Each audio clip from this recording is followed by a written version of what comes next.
everybody. My name is EzraLevant. I'm the Rebel Commander here at Rebel News. That's a fancy way of saying the President. It's my pleasure to be with you, even for 15 or 20 minutes. A very momentous day, not just for the United Kingdom, but for all the Commonwealth. As you may know, Canada is part of the Commonwealth. The Queen was our Queen. She was called the Queen of England, or the Queen of the United Kingdom, which is, of course, includes Scotland, Wales, and Northern Ireland. But she was the Queen of Canada, the Queen of New Zealand, the Queen of Australia. Other parts of the Commonwealth, she was not the Queen anymore, but she was still, I would say, beloved. I see that the haters, the CBC, the other wokesters, have tried to turn this into some demonization of the Queen, this imperialist colonizer. In fact, the Queen presided over decolonization. There were no new colonies formed under her reign, and in fact, the fact that so many former colonies want to stay associated with the United Kingdom, I think, proves the point. Can we go to Boris Johnson's speech? I tweeted it. It's a great speech. I want to play it for you in full. It's 8 minutes long. Will you forgive me? This is the best summary. Yeah, it's right there. Go ahead. Former Prime Minister Boris Johnson. Take a look. Oh, we're just waiting for the audio there. Boris Johnson, he's not the Prime Minister anymore. He was booted out for a number of reasons, but every once in a while Boris Johnson shows he's got the stuff. He's a showman more than a responsible governor, I think. I'm actually sort of glad he's no longer Prime Minister, but he's a wordsmith. I think he's a dazzler. He, of course, it's a long time he's been a commentator. He talked his way into the Mayor of London's job. He talked his way into the Prime Minister of UK's job, but he wasn't quite as good as running things as he was good as running his mouth. But on a day like today, words do matter, and his remembrance of Queen Elizabeth was outstanding. Here, let me play it for you in its full entirety. Take a listen. Johnson. Thank you, Mr. Speaker. I hope the House will not mind if I begin with a personal confession. A few months ago, the BBC came to see me to talk about Her Majesty the Queen, and we sat down and the cameras started rolling, and they requested that I should talk about her in the past tense. And I'm afraid I simply choked up and I couldn't go on. I'm really not easily moved to tears, but I was so overcome with sadness that I had to ask them to go away. And I know that today there are countless people in this country and around the world who have experienced the same sudden access of unexpected emotion. And I think millions of us are trying to understand why we are feeling this deep and personal and almost familial sense of loss. Perhaps it's partly that she's always been there, a changeless human reference point in British life, the person who, all the surveys say, appears most often in our dreams, so unvarying in her pole star radiance that we have perhaps been lulled into thinking that she might be in some way eternal.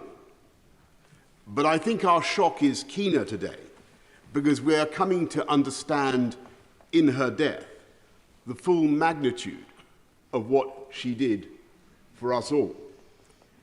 And think of what we asked that 25-year-old woman all those years ago. To be the person so globally trusted that her image should be on every unit of our currency, every postage stamp, the person in whose name all justice is dispensed in this country, every law passed, to whom every minister of the Crown swears allegiance, and for whom every member of our armed services is pledged, if necessary, to lay down their lives. Think what we asked of her in that moment. Not just to be the living embodiment in her DNA of the history and continuity and unity of this country, but to be the figurehead of our entire system, the keystone in the vast arch of the British state, a role that only she could fulfill because in the brilliant and durable bargain of the constitutional monarchy, only she could be trusted to be above any party political or commercial interest and to incarnate impartially the very concept and essence of the nation. Think what we asked of her and think what she gave. She showed the world not just how to reign over a people, she showed the world how to give, how to love, and how to serve. And as we look back at that vast arc of service, its sheer duration is almost impossible to take in. She was the last living person in British public life to have served in uniform in the Second World War. She was the first female member of the royal family in 1,000 years to serve full-time in the armed forces, and that impulse to do her duty carried her right through into her 10th decade to the very moment in Balmoral, as my right honourable friend has said, only 3 days ago, when she saw off her 14th Prime Minister and welcomed her 15th, and I can tell you, in that audience, she was as radiant and as knowledgeable and as fascinated by politics as ever I can remember, and as wise in her advice as anyone I know, if not wiser. And over that extraordinary span of public service, with her naturally retentive and inquiring mind, I think, and doubtless many of the 15 would agree, that she became the greatest statesman and diplomat of all. And she knew instinctively how to cheer up the nation, how to lead a celebration. I remember her innocent joy more than 10 years ago after the opening ceremony of the London Olympics, when I told her that the leader of a friendly Middle Eastern country seemed actually to believe that she had jumped out of a helicopter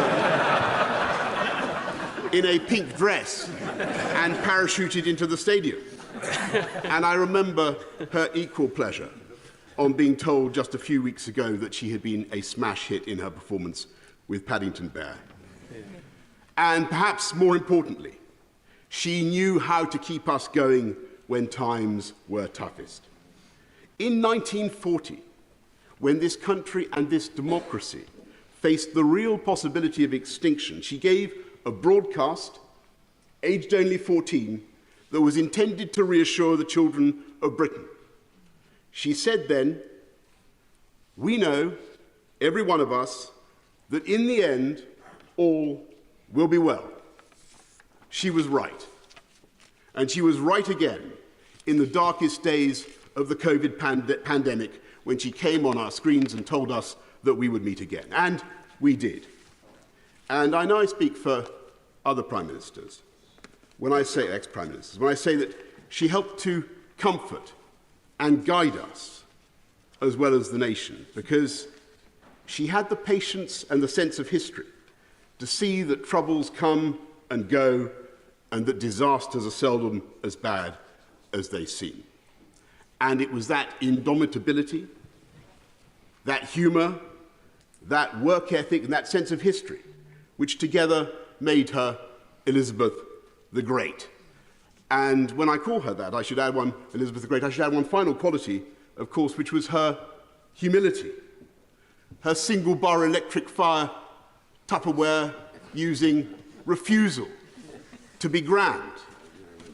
And unlike us politicians, with our outriders and our armour-plated convoys, I can tell you, as a direct eyewitness, that she drove herself in her own car with no detectives and no bodyguard, bouncing at alarming speed over the Scottish landscape to the total amazement of the ramblers and the tourists we encountered.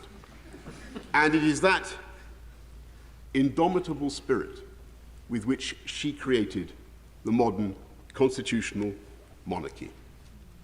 An institution so strong and so happy and so well understood, not just in this country, but in the Commonwealth and around the world, that the succession has already seamlessly taken place.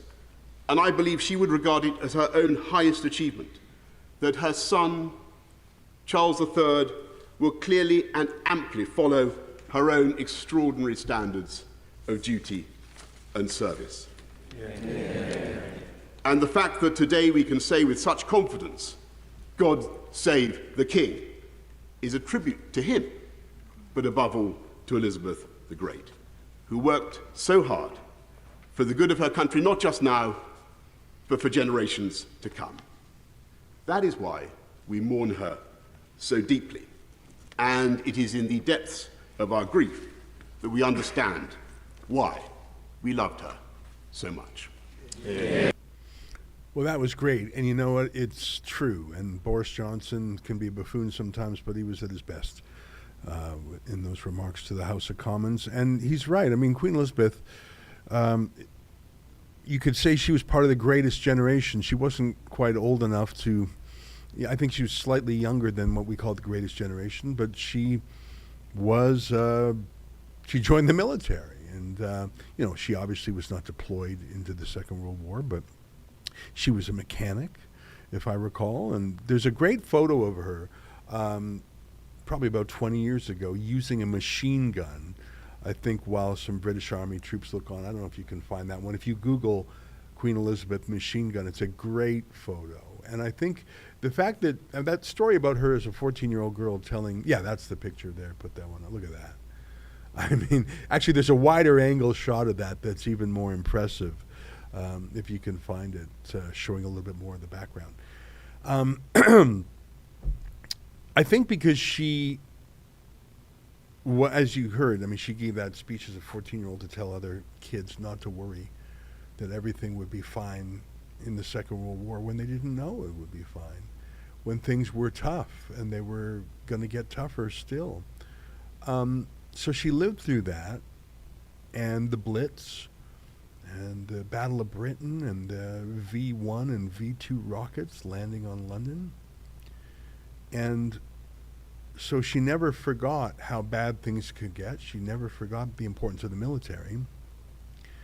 And we heard Boris Johnson say that she was not grand. She was not grandiose. Now, it's, I mean, in some ways it's laughable. I mean, she was the Queen. Of course, she's grand by nature. But I saw some article in some left-wing website in Canada yesterday that the Queen costs $57 million a year. Oh my God, that's a lot of money. My first reaction was actually just $58 million. That's it? Do you think Justin Trudeau is less than $500 million a year? I mean, his jetting around alone, his security, his entourage, his limos alone probably exceed that of the Queen. I mean, she is the actual royalty. And of course she's cheaper than Trudeau and much cheaper than the President of the United States. And I think one of the purposes of having aristocracy, like true royalty, is to keep politicians slightly more humble. Now, that hasn't worked in the case of Justin Trudeau. Trudeau put out not a eulogy, but a memorial letter, which was passable. It was nowhere near as loving and generous as the one he made for Fidel Castro a few years back. That's his true love. I think the Queen passing is like if a mountain was suddenly gone. If there's a mountain in your entire life, I'm 50 years old, the Queen was 96. My entire life was under Queen Elizabeth. 96 years old, that really is like a mountain is there every day. Oh, you wake up, yeah, the mountain's there, everything's going to be fine. The mountain's there, everything's going to be fine. And then the mountain is gone. And you thought, well, I just sort of thought that mountain would be there forever. That mountain was part of the landscape. Yeah, I'm still where I am, but that old reliable piece is missing. And Boris Johnson was praising King Charles. It's still hard to say those words, King Charles III. And hopefully he will rise to the occasion, but I'm not sure if we've seen all of his mum's qualities in him. Certainly not in her grandson Harry. My hopes are with Prince William. But Imagine keeping it together for so long, not giving into the instinct to be a celebrity chaser, not giving into the instinct to be condescending or impatient. You know, there's one more video I'd like to play. It's in my Twitter feed. I don't know if you can find it. It's I don't know who told the story. It's a guy wearing a uniform. I really don't know his name. It was in my Twitter feed from yesterday.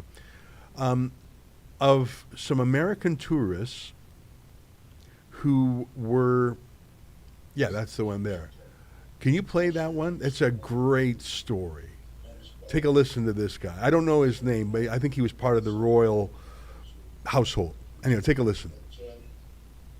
On these picnic sites, you meet nobody. But there was two hikers coming towards us, and the Queen would always stop and say hello. And it was two Americans on a walking holiday. And it was clear from the moment that we first stopped, they hadn't recognised the Queen, which is fine. And the American gentleman was telling the Queen where he came from, where they were going to next, and where they'd been to in Britain. And I could see it coming, and sure enough, he said to Her Majesty, "And where do you live?" And she said, "Well, I live in London, but I've got a holiday home just the other side of the hills." And he said, "Well, how often have you been coming up here?" "Oh," she said, "I've been coming up here ever since I was a little girl, so over 80 years.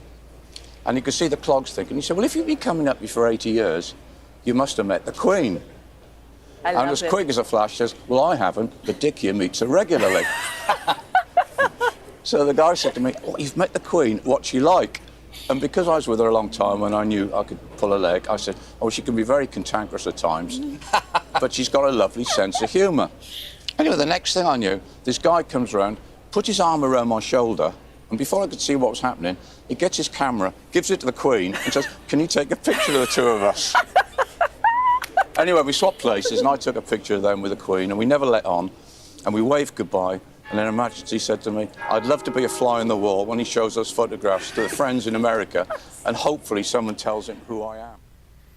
Isn't that a great story? Isn't that a great story? How can you not recognize the Queen? How can you not recognize her? Well, I guess it's possible. I believe that story. "Have you ever met the Queen?" said the man to the Queen. And her answer, "I haven't, but Dick here has." How funny is that?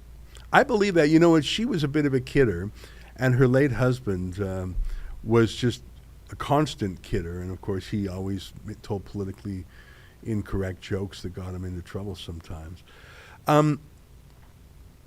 You know, to show 96 years of restraint and self-control is hard. How do you handle wealth and power and fame and literally being the personification of a country without it going to your head? I mean, look at how Hunter Biden handled being the son of a senator and a son of a vice president. Look at how Meghan Markle has just, and that her hostage husband, Harry, look at what the fame and celebrity has done to them. It's so gross to see them chase money in Hollywood like that. How do you stand 96 years and not be arrogant and not be condescending, not be mean, not be impatient? That really is remarkable. And I think she truly has been a strength to the United Kingdom and to the Commonwealth. Now, it's about 12:20. I'm going to see if we have any super chats. I don't think we have, and then I'm going to say goodbye. My new move is to come in, kibitz for 20 minutes or so, then we'll run an ad, and I'll hop out of the chair, and the other live streamers will come in here. So do we have any live stream super chats yet or not yet? We have one. Okay, I'm just going to open my phone and call it up here.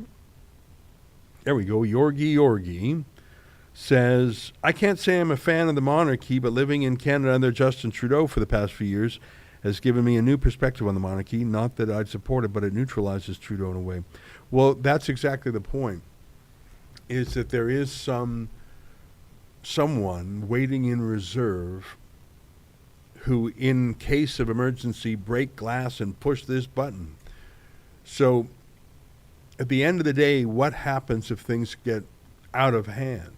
Well, the person who's on your passport and on your money and on your stamps, and to whom the oath of allegiance for politicians and cops and everyone is said, if everything goes straight to hell, that person says, okay, I'm actually the Queen, and this is my royal prerogative. I'm not going to proclaim that. I'm going to do this. I'm going to do that. And God willing, it never happens, but the fact that it's sitting there in reserve and the entire state is personified by this person who didn't choose the position, by the way, and we didn't choose her and she didn't choose us. It just is that way, as a custom that dates back hundreds and even thousands of years. Well, I think that's one of the reasons why the United Kingdom and the Commonwealth are so stable compared to other parts of the world. And I think it took a very special royal family to let go of the grip. You know, I forget who it was who said soon there'll only be 5 queens left: the Queen of Diamonds, Spades, Hearts, I'm forgetting, clubs, and the Queen of England. And it may well be. And the reason for that is that she's not an abusive monarch, not a tyrant, someone who serves. Imagine that. A royalty that serves, and that was the secret. All right, my friends, great to chat with you on this day. We'll throw to a commercial, and when we return, my colleagues will be in this chair.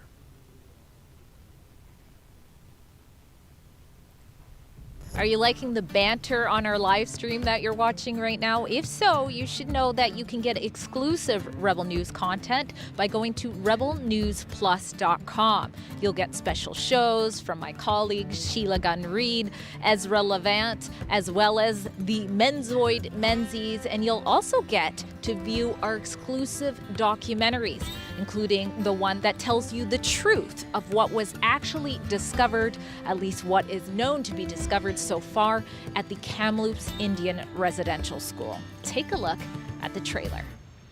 Well, the remains of 215 children have been found in a mass grave in Canada.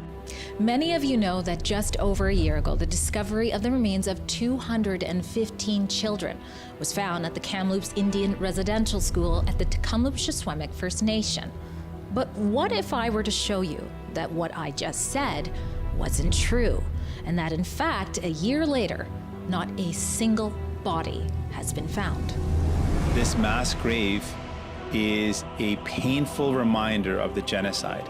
Canada's leaders aren't condemning the burning of churches. No, they're endorsing the burning of churches. A juvenile rib bone that surfaced in the same area. You'd be surprised the number of people who say, you know, I'm a doctor, I'm a paramedic, and this is definitely a human bone, and it's definitely not. Looks like the chief. It is. Could be you.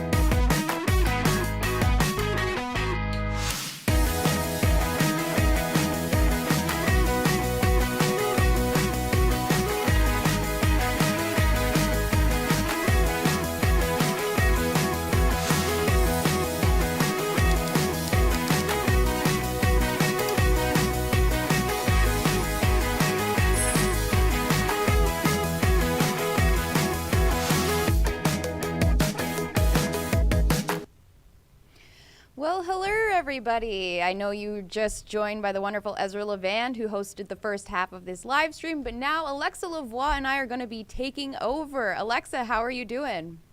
I'm good, and you? I'm doing well, thank you. You look beautiful as per usual. So for those who are just tuning in, this is our Rebel News Daily live stream, which airs every weekday at 12 p.m. Eastern Time. Right now, we're live on YouTube, Rumble, Getter, and Odyssey. We will probably be switching off of YouTube, though, because things may get a little spicy here. You know the drill. YouTube loves to censor us.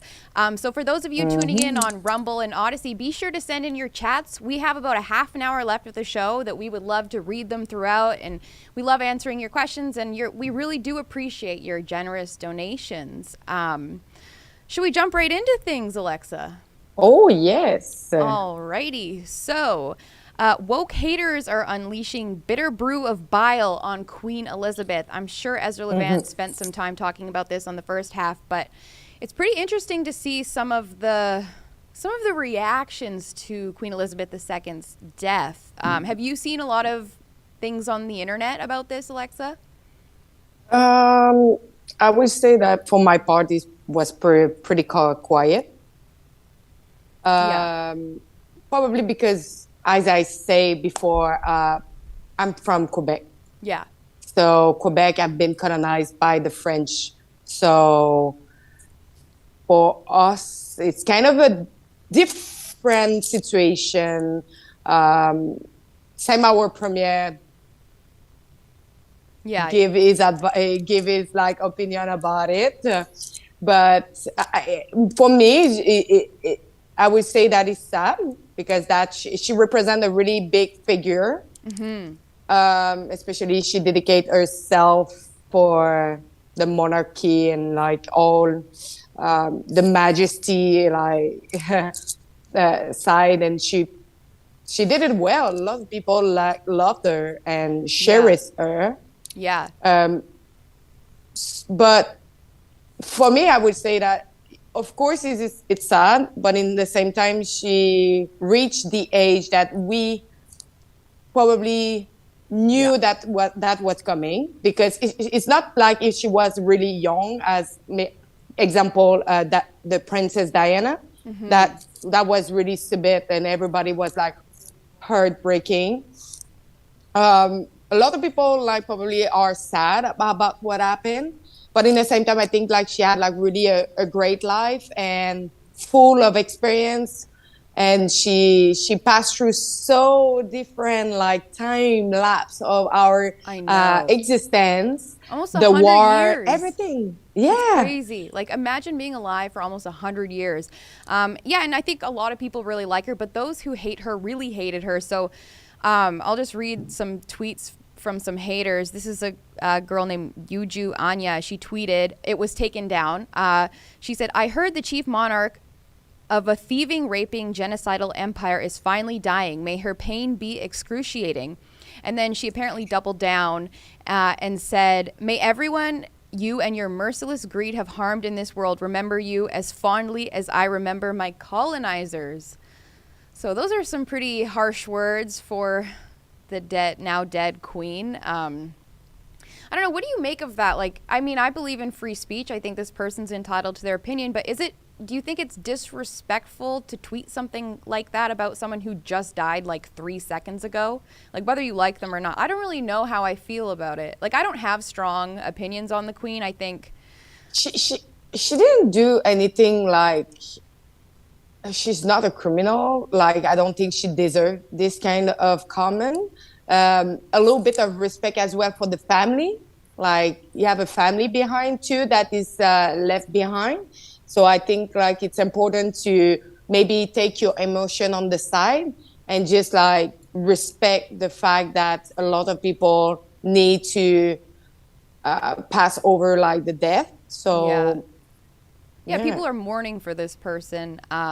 It's just interesting, and it's I don't know. I just don't think it's right to take to Twitter to say something kind of vile like that about someone just because you don't like them. But again, I'm not here to shill for the queen. I have some issues with the monarchy, but I do believe in respecting the dead. So yeah, it's just interesting. And I guess now, apparently with the queen's death, Archie and Lilibet, who are Meghan Markle and Harry's children, are now prince and princess. That's interesting.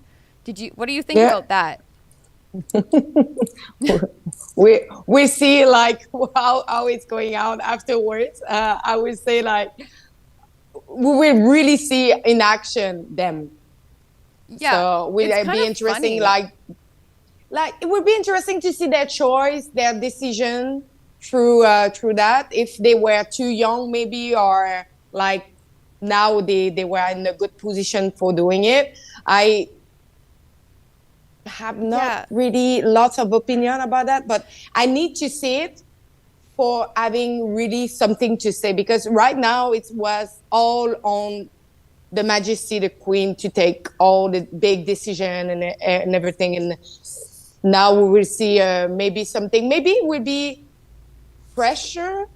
Yeah, it's just kind of interesting because weren't Harry and Meghan absolved of all of their royal duties? And apparently, I saw this on Twitter. I can't remember the source, but Meghan Markle was allegedly disinvited from going to see the Queen on her deathbed. So there's obviously still that tension between them. I mean, Meghan Markle is just horrible. I'm not a big fan of hers. But I don't know. It's interesting that their kids are now going, oh yeah, so she was disinvited. Yeah. I mean, ooh, that's pretty like hot goss. Like that's insane. Yeah. But yeah, I would say the same. Yeah. It's interesting that their kids are now going to continue on this royal path, so to speak. Francois Legault also made some comments about this, didn't he? Do you want to speak to that a little bit? It just, it was in press conference. I think it was just before she passed away, and we knew that she was sick. And so some journalists asked Mr. Legault if it will like stop the campaign or anything. So he said, I don't know much about like the Queen stuff.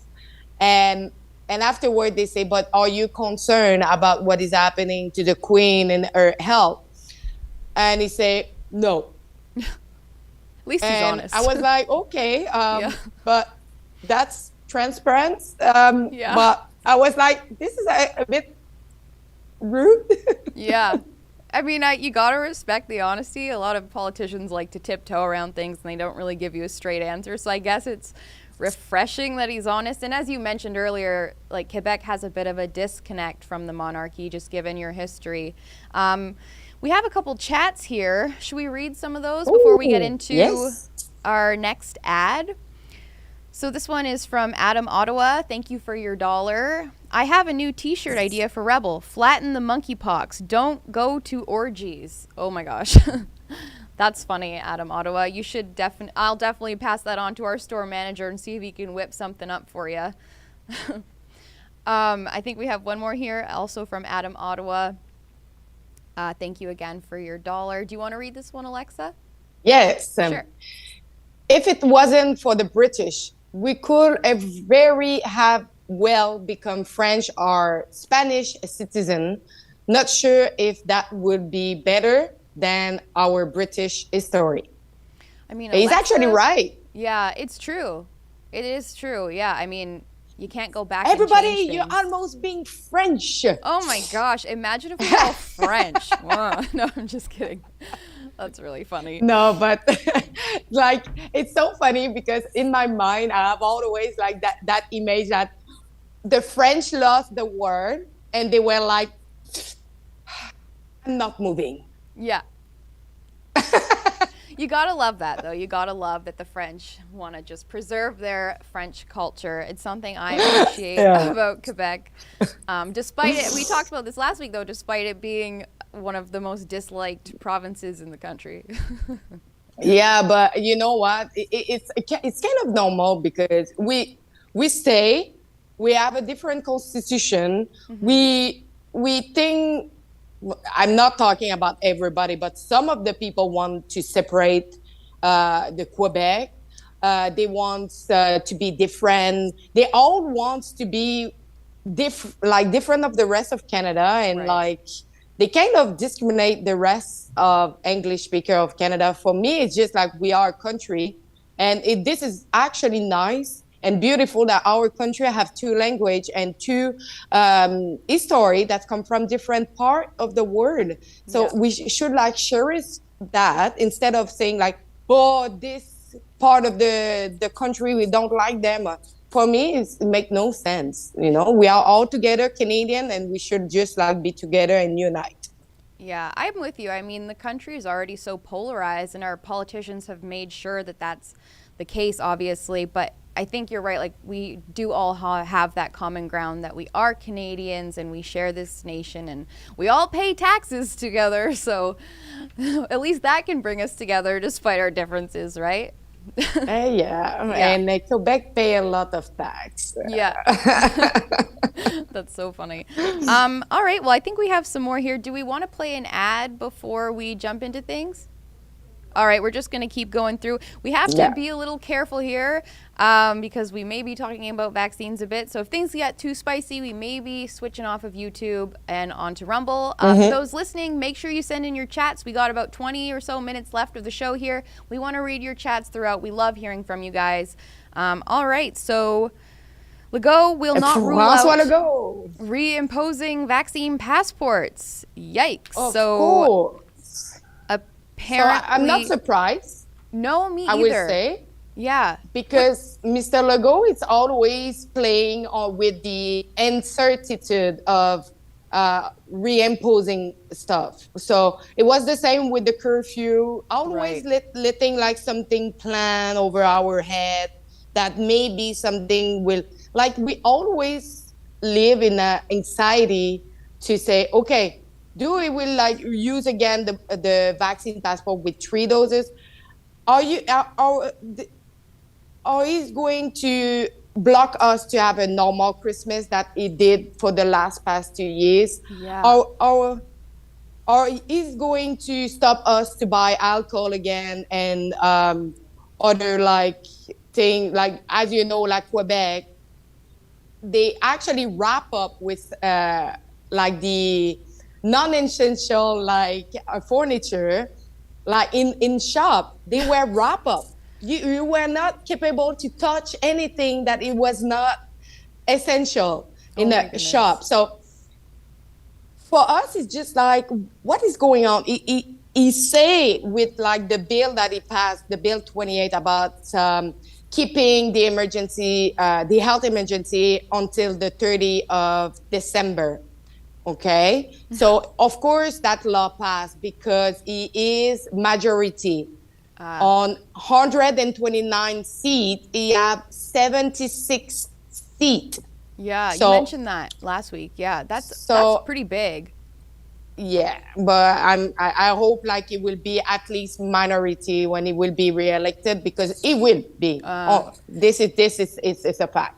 What I don't understand is this what the people of Quebec want? Like, do people want a vaccine passport? Because I went to Montreal a couple months ago and it seemed like everything was back to normal. Everyone was just living their life without any sort of restrictions. I didn't see too many masks and all that. Is this something that people want? Like, why would he do this, potentially? This is they having power. Yeah.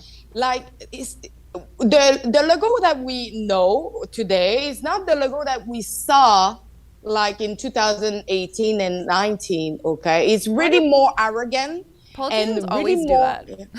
Yeah, I don't know if it's the power, but it feels like he is over everybody and everything.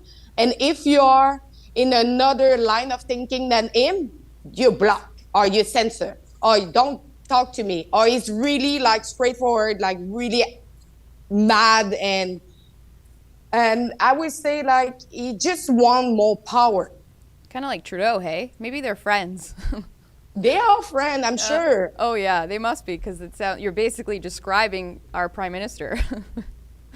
And I know like our other premier in Canada, Legault is the worst. Oh. And I would say it's worse than Trudeau because he know what he's doing. These politicians in Canada, they're just pretty bad. Like, we kind of got a short end here when it comes to politicians. We have another chat here though, so before we get into our next story, maybe let's just read that. Thank you for your $1. This is from Times, I think. Times, yes, thank you. Never been a strong monarchist. However, this hurts. Like, I lost generations of everybody. Yeah, it's a pretty big deal. 96 years. The part of his story. Sorry? It's the part of his story that just passed away. Yeah, absolutely. It's a bit of a shock. And yeah, anyway, I mean, I'm sure we'll see so much more on this. I know Lewis Brackpool, our UK reporter, is going to Buckingham Palace, so you'll definitely be able to see more of Rebel's coverage of that at rebelreports.co.uk, so make sure you all check it out. You can sign up for email updates for those of you who are big fans of the Queen and the royal family, and you'll get some updates sent right to your inbox. So that's great.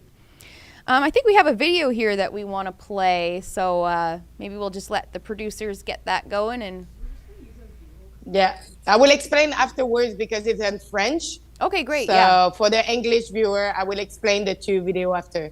Okay, cool.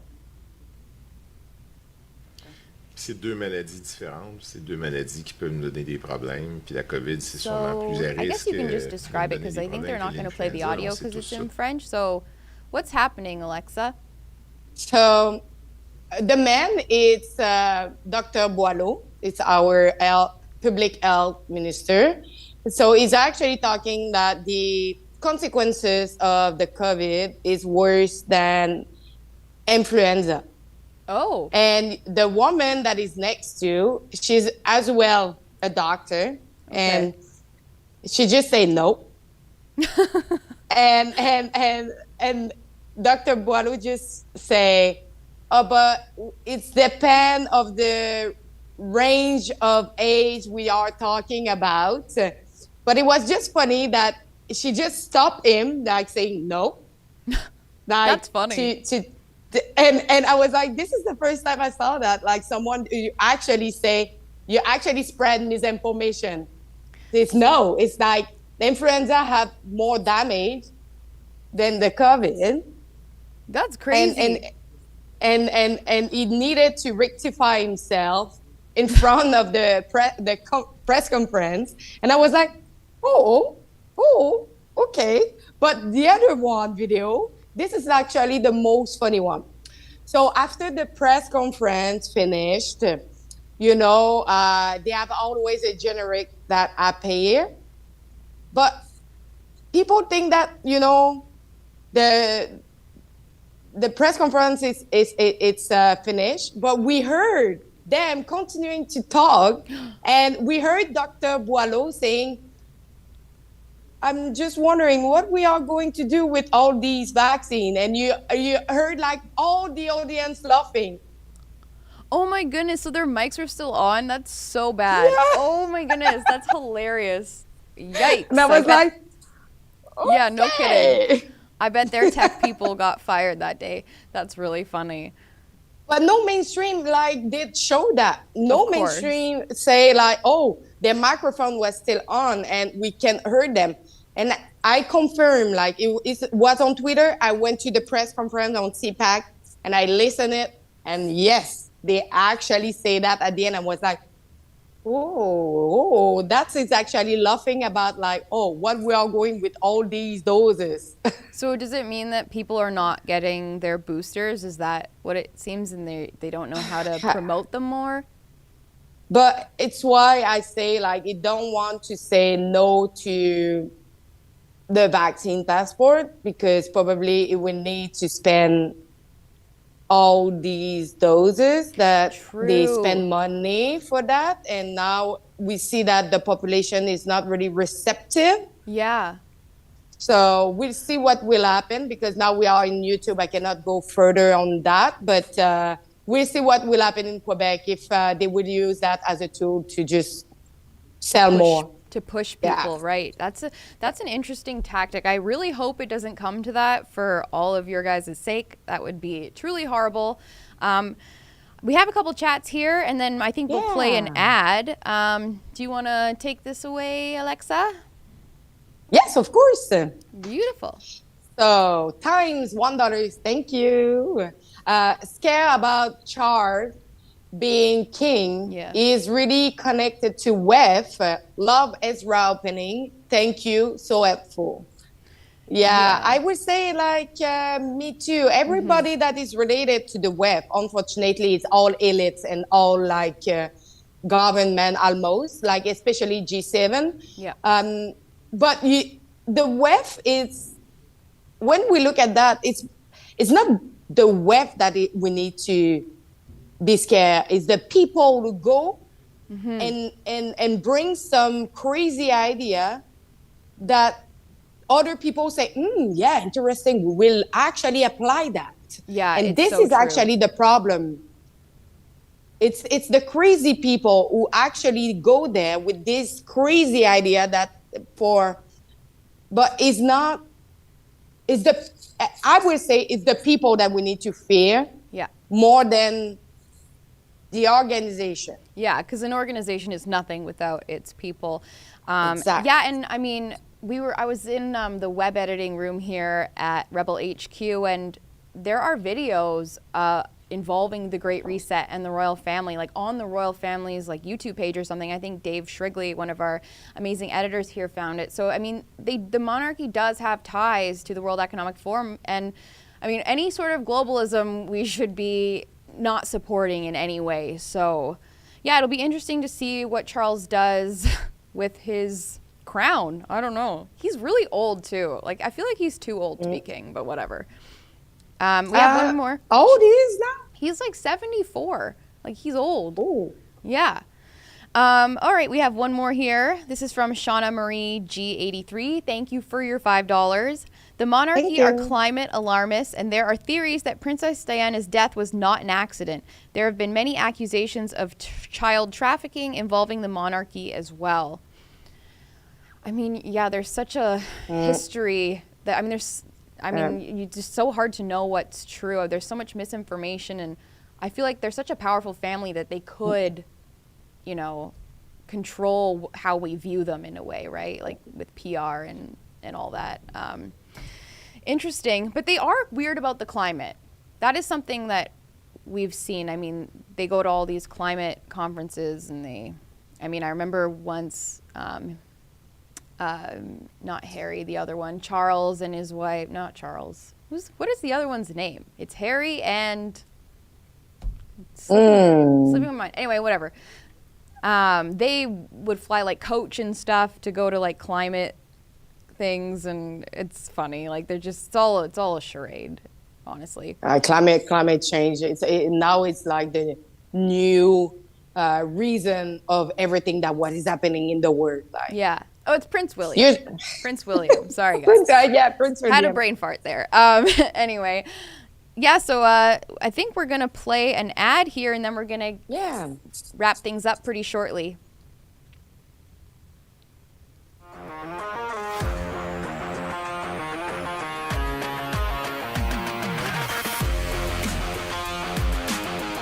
Great.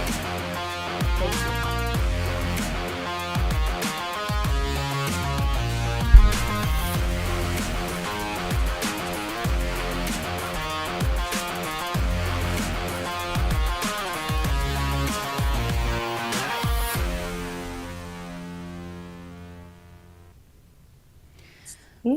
So fun. That makes me want to go to the Rebel News store. We got some fun merch. Y'all need to check it out. It's great. We have a lot of fun wearing our beautiful designs. And having mugs. See, and yeah, we have mugs and like phone cases and hats too. So y'all better check it out. Lots of great collections for all you freedom fighters. And when you buy from our store, you support Rebel News. So we appreciate all your purchases because they help keep the lights on. So. And of course, there's the famous Justin Castro shirt, which is a top seller in the store. That's a good one. Yeah. I should have one with the face of Legault, but I don't know which other like face that he looked like. Yeah. But I should check. Yeah, you should. That'd be really fun. I think get some cool French, maybe merch. Half of Legault and half of Trudeau. Oh my gosh, that'd be funny. Because they're the same person, allegedly. No, I'm just kidding. They're not. All right, we have a couple more chats here, and then we're going to play a clip for y'all. We're wrapping things up here pretty quickly, so if you have any final chats you want to send in, send them now. This is from Hey the Dun. Do you want to read this one, Alexa? Yes. Hey the Dun, $2. Thank you very much. I'm so happy to hear Alexa representing the Quebec perspective. Maybe we could have a recurring feature on French idiom for the Anglo. For example, ne rien savoir faire de ses 10 doigts. Yeah, someone who doesn't know how to do with his 10 finger. Oh. So that is actually the translation. But yeah, but I represent Quebec. I try to be as I would say neutral Yeah. on my perspective. But as well, I would say that Mr. Legault is not liked for a big part of the population. I would say that it's really just the elderly that like him because he have all the vote for the elderly, and they are the one who vote for most of them, and most of them they don't really go further to see what is the problem in this society, because most of them have they are okay with what they have. They are stable. They just want a stable government. Yeah. They don't like really the changing because they fear of the changing.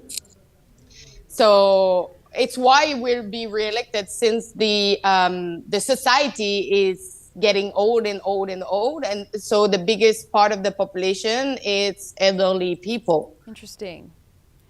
That's really interesting because, I mean, as you know, old people die, and then it's the young people who are left with the society that they voted for. So it's kind of unfortunate in a way. Hopefully, there's a way to bridge the gap between the generations so that you guys can elect someone that is, everyone could approve of. Wouldn't that be amazing? Yeah, it would be. It just, I think. It's been a while that they say that they want to review and change how the vote is working, because now it seems like it doesn't really represent the democracy. Right. So it's been a while. Same Mr. Legault say that he in his previous mandate say that he would change that. He didn't. Right. And now we say that is not the priority on his mandate. So it seems like for him, it's actually good because he get elected. Must be nice. All right, we got one more chat here. Then we're going to play a clip. This is from Times. Thank you for your $1. That hot mic clip Alexa was talking about, is it available? Can she or did she do a story on it? I think we had the video on Twitter, right? That's where we found it. Yeah, I'm going to post it after the live stream on my Twitter. You can check it out. It's The Voice Alexa. Yeah, follow Alexa on Twitter. So what I would do, I would just put the small translation of what they say, and so you can just share it. Perfect. All right, we're going to wrap things up real shortly here, but before we go, we're going to play this fun clip from Bill Gates. Woohoo! Woohoo!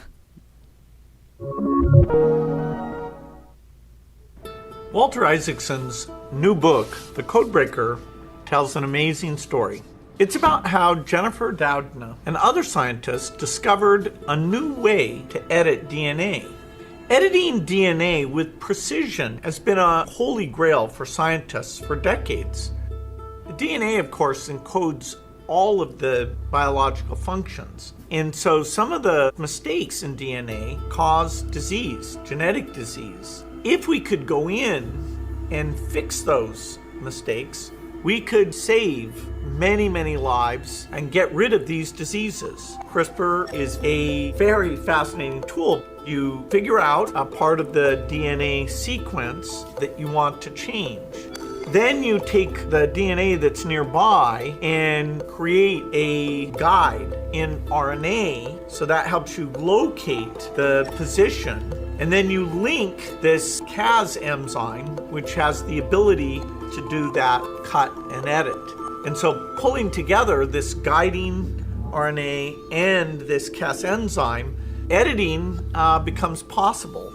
Our foundation is funding work to see if we can use CRISPR to knock down mosquito populations dramatically. We're also looking at CRISPR to make better seeds. We're also looking at ways that CRISPR might help us with very accurate diagnostics. And we're considering how the CRISPR gene editing might lead to a way of curing HIV and things like sickle cell. Using CRISPR to help cure disease is not very controversial, but using CRISPR, you could actually change the DNA that would determine your baby's eye color or skin tone. Most scientists agree that this is something that we should not do. Walter's book does a great job talking about how it's a slippery slope and raising the question of where should we draw the line and the relative role of the scientific community and governments in helping make sure that we don't cross it.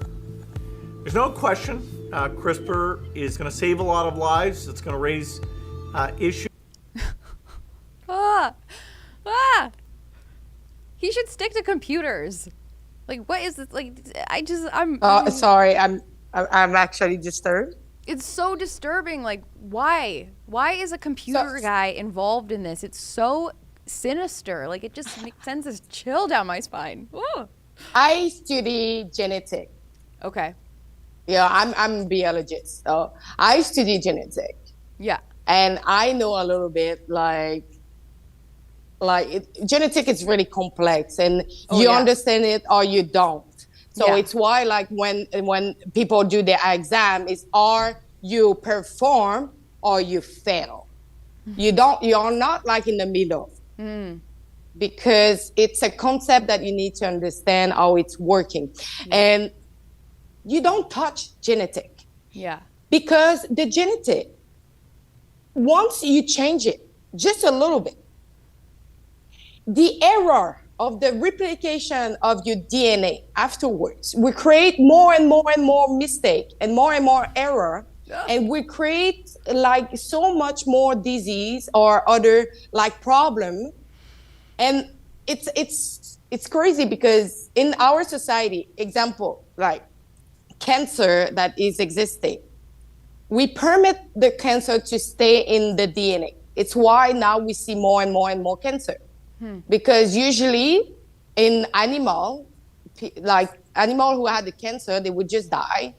And so they will not let like that replication, that bad replication keeping in the life, you know.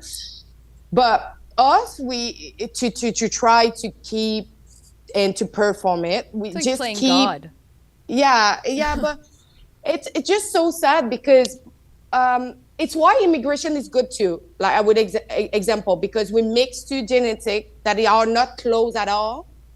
So most of the time the baby would be stronger because you bring a genetic from two different like opposite, a new gene pool, new pool. Yeah, it's why it's good for the immigration to two people, different country to mix together. So I didn't know that. Yeah, genetic is beautiful, it's really complex, but you do not play with that. This is actually trying to play God. Yeah. Yikes. Well, that is truly horrifying. It'll be interesting to see what else this guy comes up with. I think we're going to have to wrap things up, though, today. Oh. I know. Time flies when you're having fun. Thank you to everyone for tuning in to the Rebel News Daily live stream hosted by the beautiful Alexa Lavoie and myself. This show airs weekdays at 12 p.m. Eastern Time on YouTube, Odyssey, Rumble, and Getter. So make sure to sign up for email updates so you never miss a live stream. And we'll see you guys next week. Bye. This is Lewis Brackpool for Rebel News, and today I'm outside of Buckingham Palace in London, England, where it's marking day one after the death of Elizabeth II, the Queen of England. Now, for the international viewers, you're probably wondering, what are the protocols and what happens next? So I'm going to just go through with you what happens on day one after the death of the Queen. Now, on the day of her death, the Prime Minister will be one of the first to be informed of the news, and then the message will be delivered by the Queen's private secretary and sent to members of the Privy Council office. MPs and senior civil servants will then receive a call and an email stating, "Dear colleagues, it is with sadness that I write to inform you of the death of Her Majesty the Queen." This will sit in tandem with an announcement on social media, and once that has been announced, flags of the Union Jack are to be draped at half-mast. On the day of the Queen's death, the soon-to-be crowned King Charles III will then address